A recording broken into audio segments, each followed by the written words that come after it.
¿Qué tal? Hola, Bienvenido José González al día con Orlando Mendieta. Como lo hemos dicho anteriormente, vamos a tratar hoy el tema la inclusividad global por el COVID-19, los mercados financieros y Panamá. José, ante todo, buenas tardes y reiterarte la invitación, las gracias por haber participado en este interesante conversatorio. ¿Cómo está la ciudad de Nueva York? Encantado, Orlando. Un placer estar contigo nuevamente. Empezamos el lunes la primera etapa de la apertura de la ciudad, en la que ya se incluyen no solo los trabajadores esenciales y los no esenciales, y la apertura de ciertos locales comerciales, especialmente del Detal. Y se espera que se reincorporen, se esperaba que se hayan reincorporado 400.000 trabajadores nuevos en la ciudad. Sin embargo, la ciudad sigue muy desierta, muy vacía. Yo estoy en la oficina, vine esta mañana en el bus y en el subway, muy vacío. A raíz de las protestas y los de la semana pasada, la mayor parte de los locales comerciales siguen tapiados y la actividad comercial muy reducida. Vamos a esperar la segunda y la tercera etapa. La ciudad debería estar abierta nuevamente hacia mediados de julio. Wow, un escenario bastante complicado para una urbe como lo es Nueva York, y definitivamente que necesita reactivarse, necesita moverse para que pueda generar riqueza en esa ciudad. Pero bueno, vamos a empezar nuestra entrevista y gracias por ese panorama que nos ha dado sobre la ciudad de Nueva York, José, y además con un clima ahora entrando en verano a los 30 grados. Acá en Panamá estamos con una lluvia todo el día, así que son contrastes que se dan entre lo que vamos a hablar desde Nueva York y lo que está pasando acá en Panamá. La primera pregunta, José, se enfoca en cómo ves en estos momentos la situación mundial con los efectos que está generando esta pandemia del COVID-19. Mira, estamos empezando a ver los resultados económicos de lo que pasó el primer y el segundo trimestre. Ya oficialmente la economía norteamericana entró en recesión a partir de febrero, oficialmente reconocido desde ayer como tal. Sin embargo, en los indicadores de empleo de los Estados Unidos ya hemos visto una generación de empleo en el mes pasado de 2,5 millones de empleos. Sin embargo, entre el mes de marzo y el mes de abril perdimos 22 millones de empleos, entonces tenemos un desempleo todavía de 18,5 millones de personas en los Estados Unidos, más o menos entre el 13.3 y el 16%, estadísticamente hay que hacer unos ajustes. Lo que se espera es que se vayan recuperando empleos en los próximos meses, porque mucha de la gente se le dio furlough, en inglés se dice que es licencia sin goce. Entonces vamos a ver una recuperación en los indicadores de empleo y crecimiento. No hemos visto el Producto Interno Bruto del segundo trimestre, que va a ser muy malo, pero el tercero debería recuperación y el cuarto recuperación, y ese va a ser el fenómeno global. A pesar de que en América Latina, en ciertos mercados emergentes, como ya anunció el Banco Mundial, podría ser peor. Lo mismo vamos a ver en Europa. Ya hay reaperturas de centros comerciales hoy día en España, reapertura sistemática en los Estados Unidos, pero lo más probable, y lo anuncia hoy día Starbucks, que van a cerrar 400 locales en Canadá y Estados Unidos, por lo que está sucediendo en Wuhan, en China, en que si bien se han reabierto el 84% de los locales comerciales, la demanda sigue abajo 78%. La reapertura no significa que recuperemos la actividad económica que teníamos hasta febrero cuando empezaron las cuarentenas. Claro. José, en ese mismo orden de idea, y tú mencionas mucho lo que ha dicho el Banco Mundial, pareciera ser que pues tu análisis es un análisis optimista y hasta cierto punto compartes esa previsión del Banco Mundial de que la economía global va a tener un retroceso solamente del 5.2%. No, el Banco Mundial modificó sus expectativas de crecimiento ayer. Y en las nuevas perspectivas el impacto va a ser mucho más duro. Y ya el Fondo Monetario Internacional, que es el que habló de ese 5.3 de corrección para América Latina, si no me equivoco, 3% negativo para globalmente, 6% en economías desarrolladas, poquito menos en economías emergentes. Ya el Fondo Monetario que va a corregir sus expectativas. Solo para América Latina, el Banco Mundial corrigió las expectativas de crecimiento para América Latina de 4.6% de contracción a 7.2%.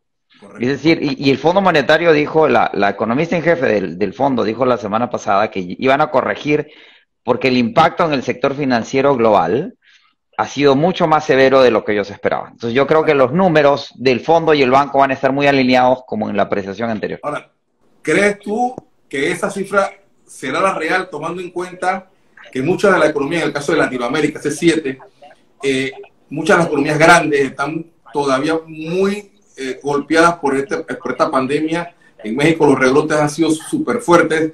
Brasil no escapa todavía de esta situación. O sea, ese 7% pareciera muy aspiracional. ¿Tú lo consideras así lo que está considerando el banco, acaban de salir también las nuevas apreciaciones de la OSD, que son limitados porque solo son las economías de la OSD, pero te dan otro indicador. La OSD ya está haciendo proyecciones con y sin segunda ola de la COVID, ¿sí? Lo que queda claro es que la caída de las infecciones y de las víctimas de la COVID son dispares a nivel regional, pero a nivel global sí se están recuperando. Ahora, ¿por qué vuelven a subir los contagios y las víctimas por América Latina?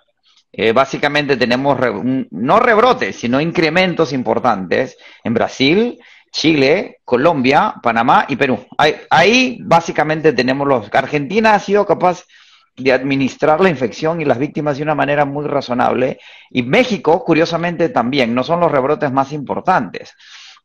Y lo que sucede es que en Perú, donde hubo la cuarentena más severa de América Latina, incluso más severa que la de Panamá, pasamos, yo soy peruano, de 800 víctimas hace menos de 3 semanas a casi 5.000 y pico ya.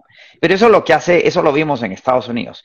La enfermedad, la epidemia se toma su tiempo y una vez que explota, las curvas se disparan. En virtud de esa cuarentena y de la informalidad en Perú, a pesar de que es el país que fiscalmente y en términos de cuenta corriente es el más sólido de América Latina con Chile, las proyecciones del Banco Mundial es de una contracción este año en el Perú del 12%, y por la caída de los precios de las materias primas, ¿sí? Con una recuperación el próximo año del 7%. Lo que nos queda claro, lo que te decía, es que el segundo trimestre va a ser muy malo. Hay economías que van a contraer 50%. En Estados Unidos no nos queda claro si nos vamos a contraer entre el 20 y el 30%. Ahora, en la medida que ha sido un coma inducido, el enfermo se está despertando. Ahora, cuando uno se despierta de un coma inducido, no puede salir a correr una maratón al día siguiente. Pero sí hay recuperación. Lo que nos queda claro es que sí va a haber recuperación. A ver, ¿en qué medida no nos recuperamos?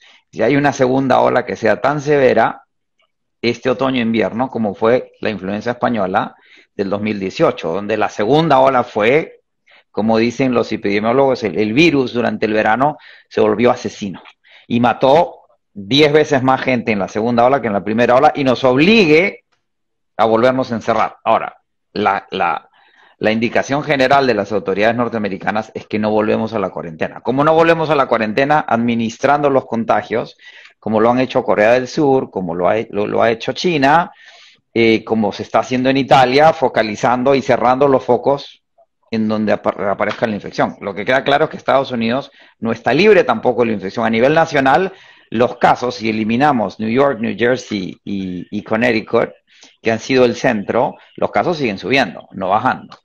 Ok. ¿Y cómo tú ves los mercados en Europa? ¿Cómo se ve Europa en estos momentos? ¿Cómo se ve Asia en estos momentos? ¿Se están recuperando o hay posibilidades de mejora? Como decíamos, el problema es que la recuperación del crecimiento va a ser lenta. Recordemos que lo que sucedió en febrero, entre febrero, marzo, abril, en donde las cuarentenas se genera este coma inducido, lo que el Fondo Monetario Internacional llama The Great Lockdown, el gran cierre, es que el capitalismo norteamericano del siglo XX, que ha sido el patrón de crecimiento global desde la segunda mitad del siglo pasado hasta la fecha, es un capitalismo basado en el consumo. 75% de la economía norteamericana depende del consumo.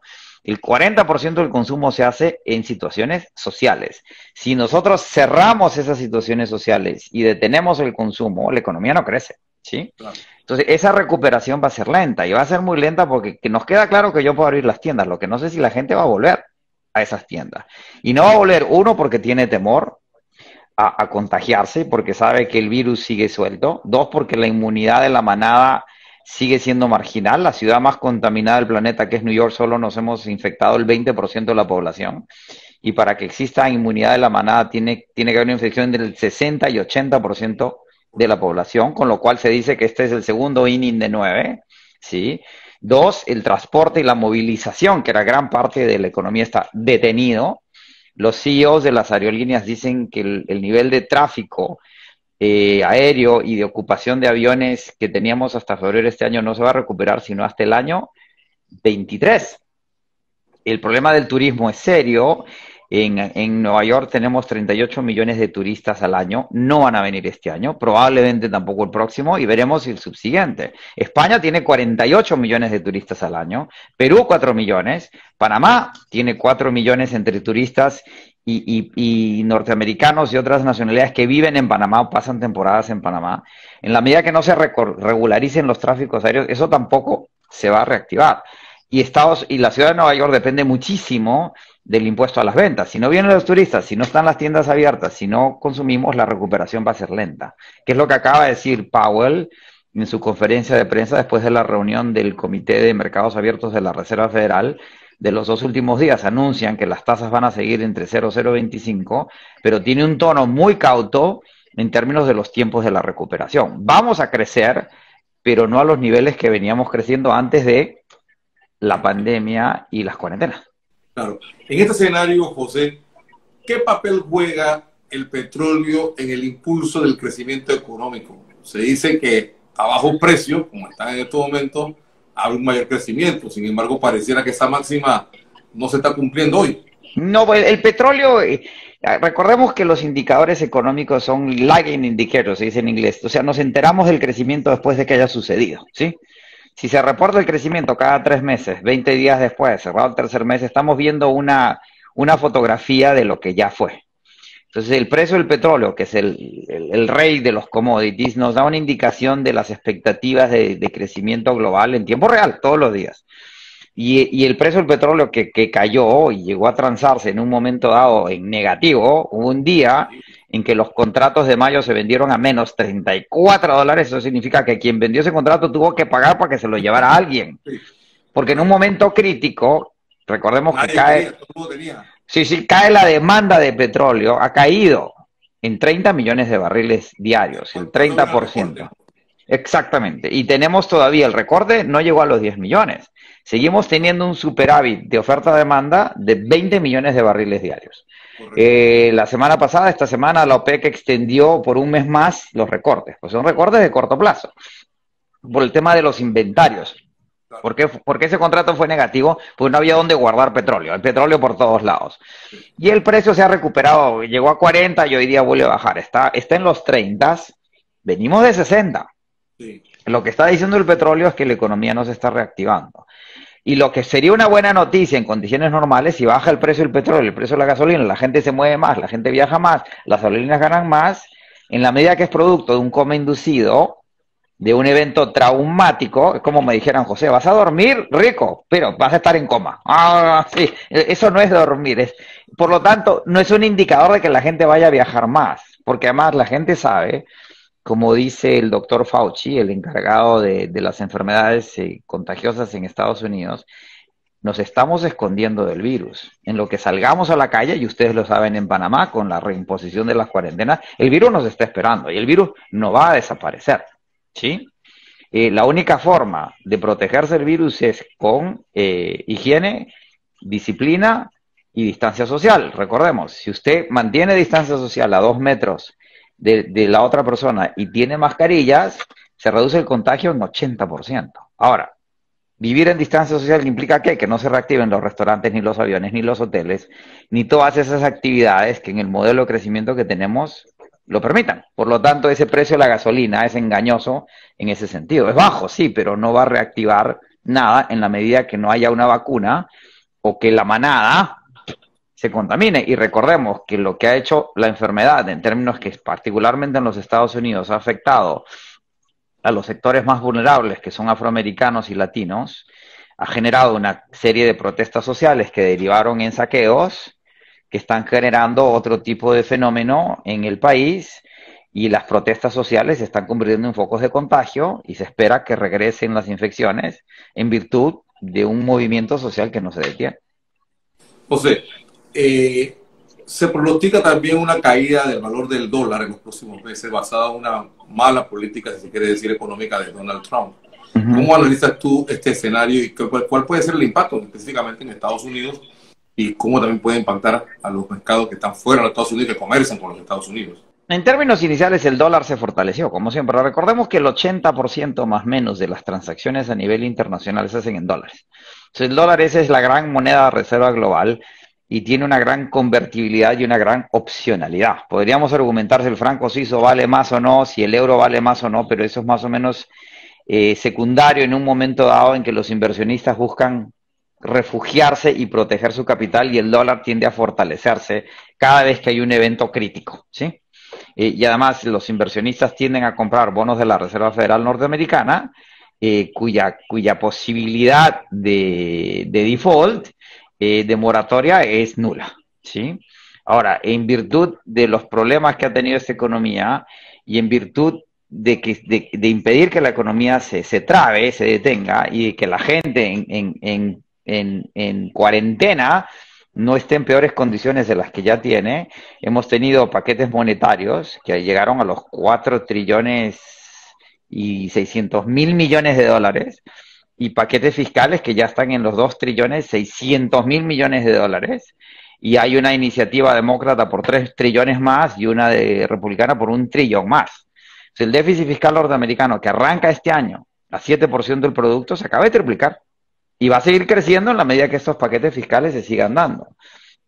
Las pandemias suelen ser deflacionarias. Acordémonos que en la guerra los jóvenes van a pelear, el resto de la población se dedica a producir. Las guerras producen full empleo, emplean a todo el mundo y producen bienes. Entonces las guerras son inflacionarias, las pandemias tienden a ser deflacionarias porque se afecta el activo más importante de una nación, su capital más importante, que son las personas. Entonces, el primer impacto va a ser deflacionario porque hay nivel alto de desempleo, poca actividad económica, entonces no hay que presione los precios para que haya inflación y se debilite el dólar. ¿Qué va a pasar con estos paquetes fiscales y con estos paquetes monetarios en 2, 3 años? Cuando regrese la actividad, tengamos o no vacuna, nos infectamos o no, debería ser inflacionario. Y en ese momento es que el dólar sí podría empezar a debilitarse. Y de allí que el oro, después de muchos años de estar estacionario, pasa de 1.200 a 1.700 la onza. Veremos si llega a sus niveles históricos, que fueron casi 2.000 y piquito, pero tampoco es que la gente invierte el oro en función de una protección, sino sencillamente si el dólar, en una situación de fin de mundo, ni el oro es una protección, pero es muy claro que es uno de los metales que se recupera. A tu criterio, entonces, ¿no ves una debilidad del dólar a corto plazo? No, porque más bien en términos de lo que está sucediendo, y además recordemos que la Unión Europea también baja las tasas y hay paquetes monetarios y fiscales importantes en Europa. Lo mismo sucede en China. Por primera vez el déficit fiscal China reportado oficialmente es del 3,2%, porque China a su vez implementa un paquete de asistencia fiscal y de asistencia monetaria a sus bancos, con las oscuridades que representa China, que nunca hemos tenido muy claro qué sucede en China, lo cual tiende a mantener el juego estable, ¿sí? El horizonte post-COVID no lo tenemos muy claro todavía, hasta que no tengamos indicaciones de recuperación franca y de reactividad económica, y lo que queda claro es que el capitalismo de consumo, como lo conocíamos, se acabó y cambió. El mundo se va a parecer mucho a lo que era en febrero, pero va a ser distinto, ¿sí? Y en la larga evolución del capitalismo norteamericano del siglo XX, enfocado en el consumo, que ya venía siendo cuestionado por la mala distribución del ingreso y la riqueza, por el impacto que tiene el consumo en el medio ambiente, ciertos patrones de consumo van a cambiar. Va a haber más inversión en salud, más inversión en gastos sociales. Aquí las protestas sociales están cuestionando los presupuestos de la policía. El presupuesto de la policía en la ciudad de New York es el 35% del presupuesto anual. Y ya hay un cuestionamiento por la presión social de por qué gastamos tanto en policía y tampoco en educación. ¿Por qué la policía tiene ametralladoras, tanques y cascos y escudos y no hay para darle de comer a la gente? ¿Sí? Eso va a empezar a cambiar y eso se va a empezar a a remodelar. Tenemos aerolíneas en quiebra o a punto de quebrar, compañías petroleras en quiebra, centros comerciales en quiebra. Los patrones se van a modificar. Y recordemos que eso ha sido la historia. Ese nuevo capitalismo que tú dices que va a surgir tras la pandemia, ¿sobre qué pilares se va a fundamentar? Ya venía Orlando una discusión. Esta es una discusión. Había dos discusiones académicas importantes antes de la pandemia. Una era sobre que son muy... Tú sabes que yo estudio economía, entonces las discusiones académicas económicas son como mi fascinación. Pero había una sobre la naturaleza del capitalismo, con la publicación del libro de Piketty de hace 3 años sobre el capitalismo en el siglo XXI. Y había otra discusión sobre la creación del dinero. ¿Quién crea dinero? ¿Sí? En esa discusión ya se planteaban las bases de que la mala distribución del ingreso estaba generando una serie de problemas. El capitalismo de consumo en el que vivimos todavía, o vivíamos, veremos qué sucede. Es curioso que es producto de la gran peste negra del siglo XIV, que acaba con el feudalismo europeo porque mata entre el 50 y el 70% de la población en Europa. Los señores feudales se quedan sin siervos para cultivar las tierras y eso sienta las bases de lo que se llama el capitalismo agrario, que genera el capitalismo industrial del siglo XVIII. El siglo XIX que da pie al capitalismo de consumo de la post-Segunda Guerra Mundial. Ese capitalismo es el que está siendo reformado, renovado, replanteado, reseteado. El tema de Davos, que es la cumbre de los capitalistas globales en enero, se llama The Great Reset, el gran reseteo. Alguien me decía, pero hay que repensar el capitalismo. No, repensar eso es platónico, eso es idealista, es pasivo, eso es romántico. Y no es casual que Davos habla de resetear, de reiniciar, de reempezar. Y ya había una propuesta de Abramovich, que es un economista que vive en los Estados Unidos, que hablaba de que tenemos que crear una economía de mercado no capitalista. ¿Cómo es eso? Ajá. Pero es que el mercado no es necesariamente capitalista. El mercado existe más allá. El capitalismo es una interpretación ideológica, metodológica, económica, que dice que el capital vale más que el trabajo. Y lo que suelen hacer las pandemias es revalorar el trabajo sobre el capital. Porque cuando la vida humana está en peligro y quienes consumen y producen son los seres humanos, el trabajo vale más que el capital. ¿Me dejo entender? Es como las mascarillas. Hoy día todo el mundo está comprando mascarillas. Las órdenes por mascarillas no valen nada. Lo que vale es quien tiene las mascarillas. Y lo mismo sucede con las pandemias. Entonces el trabajo va a ser revalorado, por eso viene una nueva inversión en salud, en bienestar social, y lo estamos viendo con esta presión social que tenemos, especialmente en América Latina, donde tenemos tantas poblaciones expuestas a la crisis por la informalidad en la que vivimos. Probablemente sea un capitalismo reseteado, renovado, o economías de mercado con una vocación social, como lo que sucede en Europa. Las economías europeas siempre han incidido mucho en el estado del bienestar, porque los europeos tienen una memoria histórica muy, muy consciente del trauma social que fueron 2 guerras mundiales, el Holocausto y la Guerra Fría. Y son muy conscientes de que no hay que descuidar el bienestar social, independientemente del capitalismo tenga sus propias dinámicas. Claro. José, en este escenario también te quería preguntar, Estados Unidos también está inmerso en una campaña política. ¿Cómo se ve la situación hoy con este tema de la campaña electoral en medio de una pandemia? La campaña política del presidente Trump había estado pero muy enfocada en la economía. Recordemos que en febrero la economía crecía a niveles de 2,5%, por debajo del pico de 4,5% que tenía esta economía, que ha crecido históricamente a niveles del 3,5% desde la Segunda Guerra Mundial, con un nivel de desempleo por debajo del 5%, que históricamente es récord. El 5% de desempleo es empleo perfecto. Y pasamos a una economía que entra en recesión, va a decrecer este año. Recordemos que hay solo 2 economías que crecen en el mundo este año. 2, China e India. El resto del planeta está todo en crecimiento negativo. Y que pasa de un desempleo del 3,5% a un desempleo del 22%, que hoy es del 16%. O del 13%, dependiendo cómo se mida.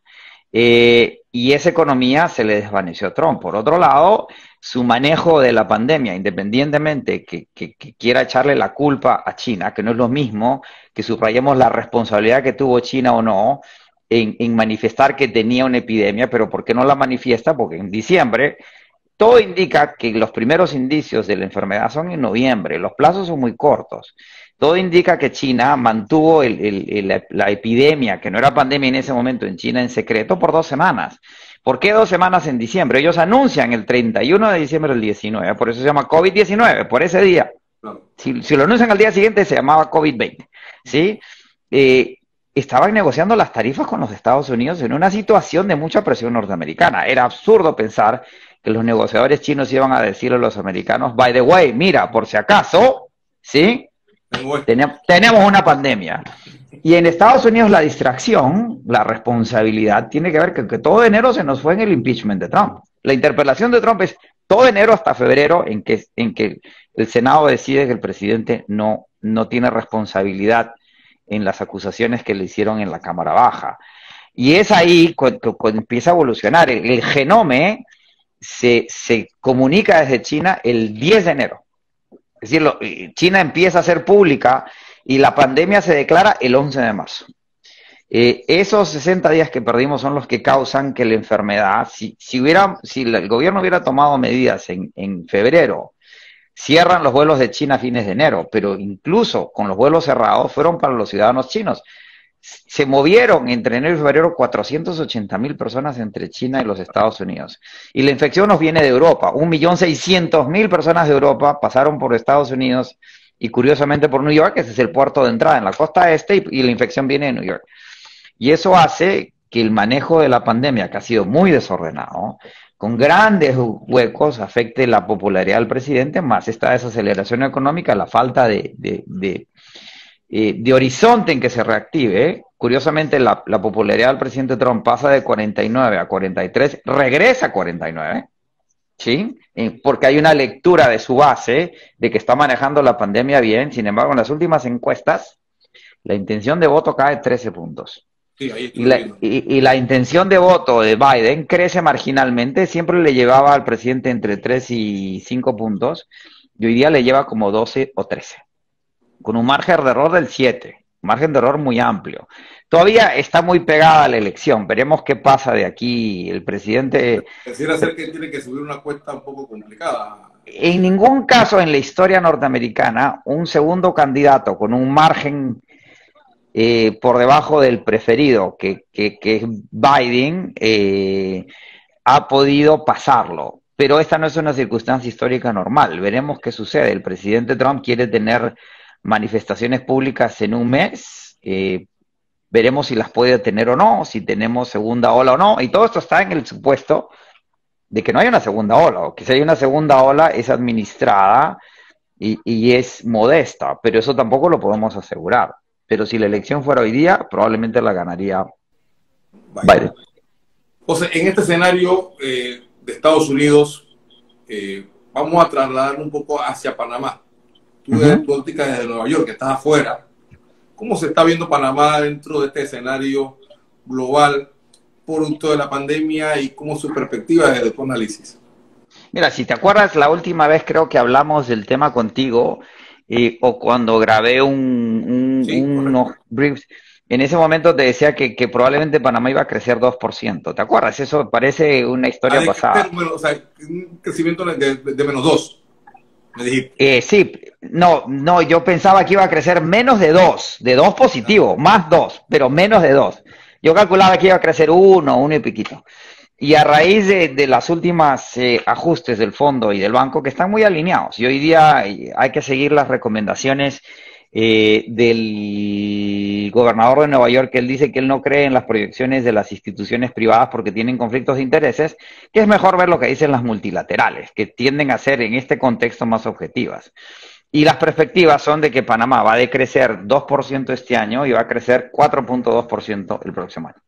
Y en la revisión del Banco Mundial hay que ver cómo vienen las del fondo. Panamá no cambia, Perú empeora, casi toda América Latina empeora, pero Panamá permanece estable. ¿Por qué permanece estable? Porque la clave de Panamá es el canal. En la medida que el tráfico por el canal no colapse, y nada indica que vaya a colapsar, a pesar de que puede haber una corrección importante, parte de los números serios que estamos viendo son los estimados de la Organización Mundial del Comercio, que son claves. Por primer año en la historia del comercio internacional de los últimos 20, 30 años vamos a tener una corrección en el comercio internacional más severa de la que vimos en el 2008-2009, que fue severa. La recuperación fue lenta por el impacto en los precios de las materias primas, que tienen mucho impacto en las exportaciones de los países emergentes. y viene una nueva corrección y eso va a afectar el tráfico en el canal. En la medida que el canal vea el tráfico reducido, vamos a tener esa corrección del -2. Ahora, en el marco latinoamericano, estoy justo viendo la tabla renovada, es el país mejor, con peor escenario que el resto de América Latina, ¿sí? Ninguno, la República Dominicana decrece 0.8%, pero Panamá es el segundo y con una recuperación bastante franca el próximo año. Y tenemos que en plena pandemia, Panamá emite bonos soberanos con una tasa muy buena, y no solo eso, Copa, en plena pandemia emite bonos por 350 millones de dólares en condiciones muy favorables, mientras que Avianca y LAN se declaran en quiebra, ¿sí? Lo cual indica que la perspectiva de Panamá, que si bien va a sufrir una contracción económica como el resto de la región, es menos severa que el resto. Las grandes preguntas de cara a Panamá es que si no hay vacuna, si hay una segunda ola, si la recesión se prolonga y se deterioran más las economías, si no hay recuperación el próximo año, sino que hay recesión, las limitaciones que tiene Panamá en términos fiscales y monetarios son muy grandes, porque no tiene banco central, porque depende del dólar y porque la única forma de estimular la economía en la medida que no aumente el tráfico por el canal es prestándose dinero, porque no puede imprimir dinero, no hay forma, no tiene los mecanismos que tienen los países que tienen soberanía monetaria. Y eso podría poner una presión sobre el sistema bancario panameño que debería forzar a soluciones creativas para el financiamiento del gasto social o de la asistencia monetaria si el país lo requiriese. José, aquí nos pregunta uno de nuestros cibernautas o de nuestros Instagramers que están aquí pendientes a nuestra conversación. ¿Cuáles serían, ya que hablaste del capitalismo reseteado en Estados Unidos, cuáles a tu criterio serían los sectores que crecerían más en Estados Unidos y cuáles menos? Básicamente los sectores que dependen del consumo y del transporte van a ser los más afectados. En las cadenas de afectación están primero turismo y servicios, restaurantes, todo lo que tiene que ver con condiciones sociales, de ahí todo lo que es aviación, todo lo que es hotelería. Y vamos yendo a la cadena de afectaciones, y los menos afectados son bienes de consumo esenciales, sistemas de electrónicos y electrodomésticos, más electrónicos que electrodomésticos, plataformas de internet que están más blindados, servicios que no pueden ser, los transables en general se van a ver afectados, los commodities en general han sido muy afectados. Lo que se llaman las carteras recesivas en términos de inversión, o las carteras vinculadas a la tecnología. No es casual que el primer índice que recupera los niveles perdidos en los mercados norteamericanos es el Nasdaq, que está muy vinculado a las acciones tecnológicas. Ahora, el problema con los índices norteamericanos de acciones es que las compañías grandes son cada vez más grandes. 5 compañías, que son el 20% de los índices, son las que llevan a los índices hacia arriba. Si alguna de esas 5 compañías tiene un problema o ve su dinámica afectada, los índices se van a caer. En general, los servicios, como mencionábamos, el turismo va a ser devastador. Y el problema con el turismo es que tiene la cadena de valor del turismo es muy, pero muy extendida, pues son restaurantes, es empleo, son todos los servicios organizados alrededor del turismo. Eso va a ser muy, pero muy afectado. La hotelería, los índices de ocupación hotelera, que suelen estar por encima del 60%, hoy están por debajo del 20%. Y no hay hotel que sea rentable. José, pregunta ahora en el caso de Panamá. Osvaldo Marchena nos pregunta, a tu criterio, ¿cuánto en recursos, en dinero, debería tener Panamá para manejar su estabilidad económica y social? El Estado, el déficit fiscal, las cuentas nacionales panameñas han sido muy bien manejadas en general. Por eso es que el nivel de inversión de Panamá no se ha visto afectado sustancialmente. Y la banca es sana, la banca se ha mantenido en términos razonables. La clave en Panamá es cómo mantener niveles de empleo mínimos que permitan que la sociedad siga funcionando. Recordemos que en Panamá el 40% del empleo lo genera la construcción. En la medida que no haya construcción, el desempleo aumenta, las necesidades aumentan, las presiones sociales aumentan. La clave de Panamá es generar suficiente capital para invertir en infraestructura. Este es el momento clave, entre otras cosas, para renovar, crear nueva infraestructura a nivel. En los Estados Unidos tenemos un gran descuido de la infraestructura que no ha sido renovada en décadas. Y lo mismo va a suceder en Panamá. Hay una discusión eterna en Panamá de por qué Panamá importa básicamente todos los productos agrícolas que consume, cuando tiene en Chiriquí una base de producción agrícola importantísima en la que no se ha invertido lo suficiente para que genere una despensa interna y probablemente ciertos artículos de exportación, como lo han hecho Ecuador y Colombia en café, en flores, en cosas muy particulares, y el Perú en superfoods, en superalimentos. Este es un reto para hacerlo. La clave además es que en la medida que todos los países tienen problemas, la inversión extranjera se va a trabar. Ahora, toda esa liquidez que están generando los bancos centrales va a tener que percolar a algún lugar. Eventualmente ese dinero hay que invertirlo en algún lugar y en algo, ¿sí? Pero también hay que empezar a recurrir a los ahorros internos y al ahorro. Una cifra, ¿cuál te atreverías tú a pronosticar?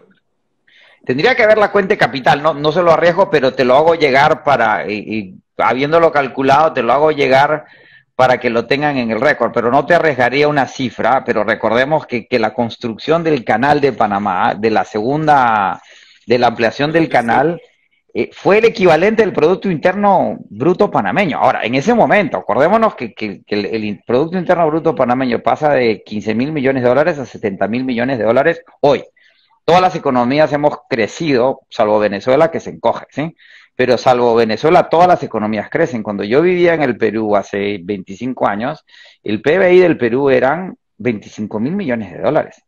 Hoy día el Producto Interno Bruto del Perú es en exceso de 300.000 millones de dólares. Y con esas masas críticas y con las expectativas de la población, las perspectivas son otras. Tendría que buscar el número de inversión, reservas adecuados de Panamá vis a vis su Producto Interno Bruto, pero por otro lado recordemos que el déficit fiscal panameño, la relación deuda externa y Producto Interno Bruto en Panamá es muy bajita, es del 30%. O sea, Panamá tiene capacidad de endeudamiento, como el Perú, y recordemos que la economía más endeudada del mundo es Japón, y eso no hace que Japón sea riesgoso, sino que tiene una tasa de ahorro interno muy alta. Claro, casualmente en ese tema te quería preguntar que en estos momentos de pandemia, en estos momentos un país necesita recuperarse económicamente y que debe buscar fuentes de financiamiento para inyectarle a su economía recursos. Los temas de niveles de deuda o el PIB versus la deuda, el tema de grado de inversión, el tema de déficit fiscal, ¿son importantes prestarle atención en estos momentos de crisis o pasan a segundo plano? Pasan a segundo plano en la medida que sean administrables. En un momento dado, cuando se aprueba el paquete de asistencia fiscal en Estados Unidos, los 2.200.000 millones de dólares, le preguntan a Nancy Pelosi, a la presidenta del Congreso, si le preocupa el gasto fiscal. Y ella dice, no es gasto fiscal, es inversión en el capital más importante que tiene el país, que son los norteamericanos. Y sucede lo mismo. O sea, este es el momento de endeudarse y de gastar, porque el activo más, y ahí viene el cuestionamiento de este capitalismo basado en el consumo. El capital no puede ser más importante que el trabajo, porque el trabajo, la acumulación de capital es en última instancia, es el capital que genera el trabajo en producción y demanda. Por lo tanto, el gasto fiscal hoy día no debería ser constreñido, sino más bien extendido en la medida de lo posible. El problema en Panamá es que no tiene la ventaja de los Estados Unidos, que es el dueño del dólar. Por lo tanto, los Estados Unidos pueden gastar, claro, después tienen que emitir bonos de la Reserva Federal para pagar por ese gasto, que es lo que está sucediendo. Va a haber lo que se llama en inglés un crowd-out effect. Vamos a tener tantos bonos de la Reserva Federal que van a desplazar otros activos financieros, pero eventualmente van a debilitar el dólar.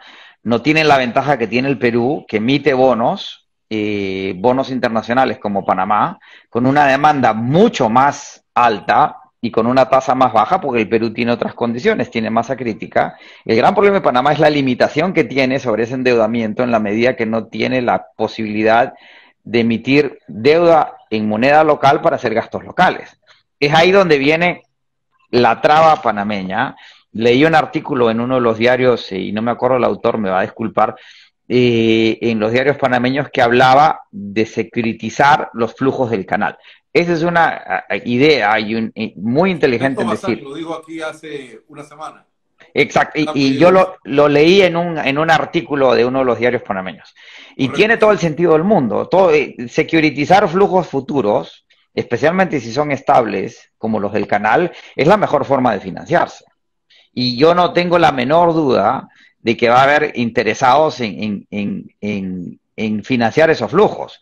Ahora, yo entiendo que la autoridad del canal siempre ha sido extremadamente conservadora, lo cual es loable y recomendable, pero en tiempos críticos y en un problema que podría durar 3 años si no hay una vacuna, es decir, si no hay una vacuna no va a haber una solución. Y habiendo una vacuna, supongamos que la vacuna funcione en diciembre, todavía tiene que pasar por lo que se llama por la fase 3 de pruebas en humanos. Por lo tanto, la vacuna disponible, aplicable a la mayor, y tenemos que vacunar a la mitad de la población global, eso no va a suceder sino hasta diciembre del próximo año. Con Entonces, suerte. con suerte, y porque además, recuerda, el 90% de las vacunas fracasan en los trials. Por lo tanto, de las 10 vacunas que prometen, si la estadística se aplica, van a fracasar 9.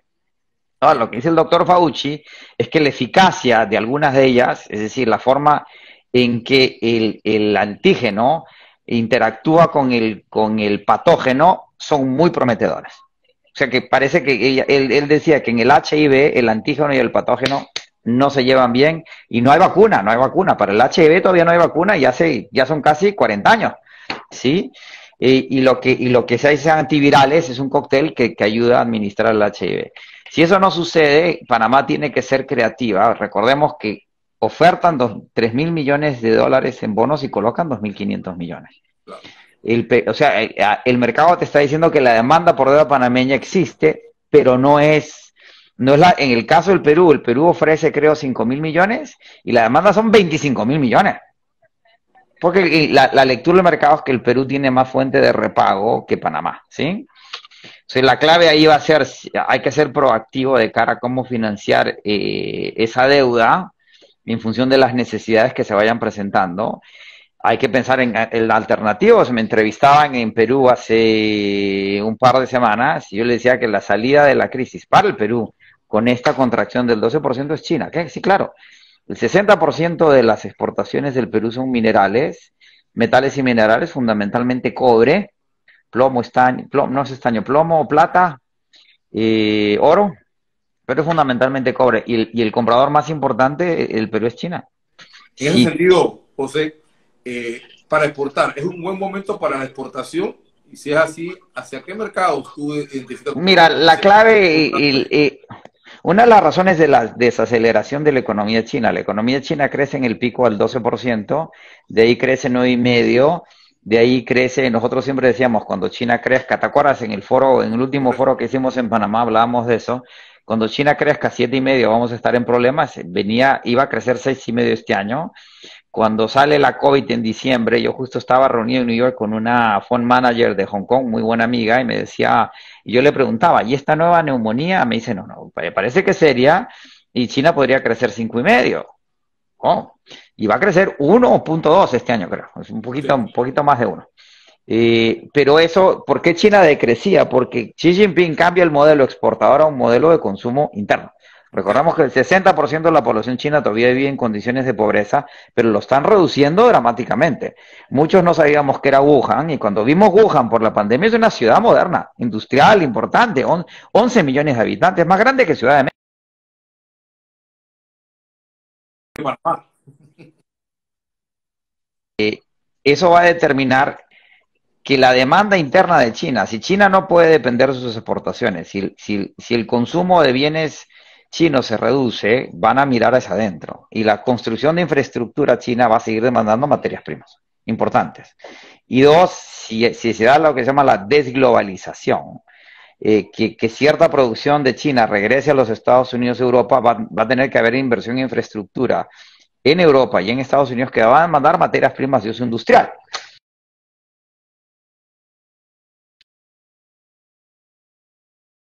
De cierta manera.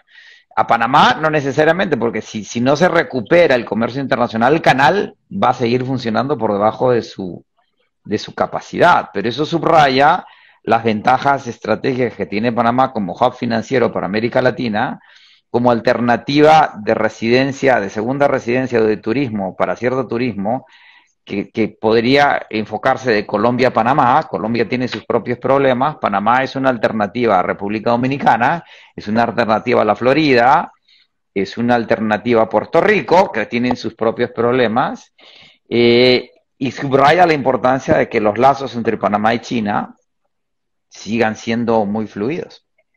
O sea que tú consideras que el comercio tiene oportunidad para exportar. La globalización no se va a detener, ¿sí? Y la desglobalización de la que estamos hablando es un absurdo.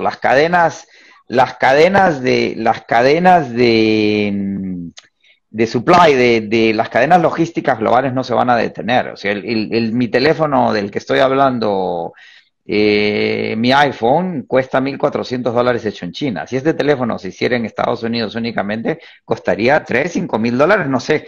Los costos se dispararían y no lo compraría nadie, ¿sí? Lo que va a suceder es que se van a modificar ciertas cadenas. La desglobalización es que vamos a ser más cautos con la globalización, pero es indetenible. O sea, es imposible pensar que todo lo que se produce en China se va a devolver a los Estados Unidos. Y si así fuese, eso va a tomar muchos años, y incluso si se hace con robótica e inteligencia artificial para moderar los costos. Pero no necesariamente va a suceder, y va a ser paulatino y va a ser largo. Es imposible competir con China. Lo que sí queda claro Perfecto. es que tenemos que manufacturar más mascarillas y más productos de emergencia en los Estados Unidos. Perfecto. José, ya estamos terminando nuestro live, hemos casi 45 minutos, 47 minutos mejor dicho, que eran 30. La verdad que la conversación ha estado muy interesante, nos ha dado un pantallazo en breve sobre todo lo que ocurre a nivel global en los Estados Unidos. Hemos conversado también sobre la situación en Panamá. Y ahora vamos a cerrar con algo que yo denomino el ping-pong. Yo te voy a decir palabras o frases y tú me dices lo que se te viene a la mente. Lo que extrañas de Perú. La comida. ¿Vino o cerveza? Cerveza. George Floyd. Fascismo. Racismo. Lo mejor de Panamá. Su gente. Lo mejor de Panamá. Su gente. O Biden. Biden.